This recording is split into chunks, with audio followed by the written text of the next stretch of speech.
పవన్ కళ్యాణ్‌కైతే ఇప్పుడొక పెద్ద పరీక్ష ఏంటి అంటే స్థానిక ఎన్నికలు. క్రిందటిసారి 21 స్థానాలే మనం తీసుకున్నాం కానీ మనకి 40% అదే 30% సీట్లు కావాలి. బాబు గారు దానికి ఒప్పుకున్నారు. కార్పొరేషన్ అంటే ఏదైతే నామినేటెడ్ పదవులు గావచ్చు, స్థానిక ఎన్నికల్లో గావచ్చు, వీటన్నిటిలో 30% మనం తీసుకోబోతున్నాం. బాబు గారి సమక్షంలోనే చెప్తున్నానన్నారు. బాబు గారు మాత్రం అవును నేనిస్తానన్న మాట ఎక్కడా చెప్పలేదు. తర్వాత ఆళ్ళకిచ్చిన సీట్ల రేషియోలో ఇస్తామని పార్టీ నాయకులు చెప్పారు. లోకేష్ కూడా చెప్పారు. ఆ రేషియోలో చూస్తే ఇప్పుడు 15% వస్తాయి. 15% వస్తే గనక ఇప్పుడేమైపోతుందంటే చాలా రోజుల నుండి జనసేనలో కష్టపడ్డటువంటి వాళ్ళు ఎవరైతే ఉంటారో, పార్టీ పెట్టినప్పటి నుంచి కష్టపడ్డ వాళ్ళు, ఇప్పటిదాకా అవకాశాలు రాక ఇబ్బంది పడుతున్నటువంటి వాళ్ళు, ఇప్పుడు రాకపోతే వైసీపీ దగ్గరికి అవకాశాలుంటే అటు వెళ్ళిపోతారు కదా!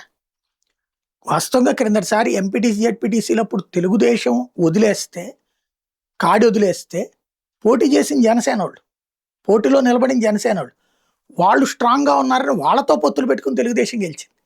కాబట్టి గ్రౌండ్ లెవెల్‌లో తెగించి నిలబడగలిగే సత్తా ఉన్నటువంటోళ్ళు జనసేనలో బానే ఉన్నారు. కాబట్టి వాళ్ళిప్పుడు ఈ అవకాశం రాకపోతే ఇక రాదు. ఇప్పుడు. మళ్ళీ వచ్చే ఎన్నికలంటే 5 ఏళ్ల తర్వాత. అసెంబ్లీ సీట్లయితే ఈళ్ళకివ్వరు కదా!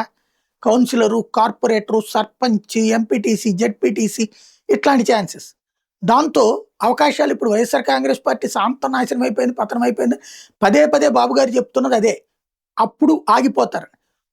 ఇక్కడ ఉన్నది ఏకైక ప్రతిపక్షం అదే. తెలుగుదేశంలో టికెట్ రాకపోతే జనసేనలో టికెట్ రాకపోతే బీజేపీకి వెళ్ళడానికి లేదు కదా! అప్పుడు ఈ మూడిట్లో అవకాశాలు రానోళ్ళు ఎక్కడికెళ్ళాలి ఇంకా? వైసీపీ వైపుకే వెళ్ళే పరిస్థితి ఉంటుంది.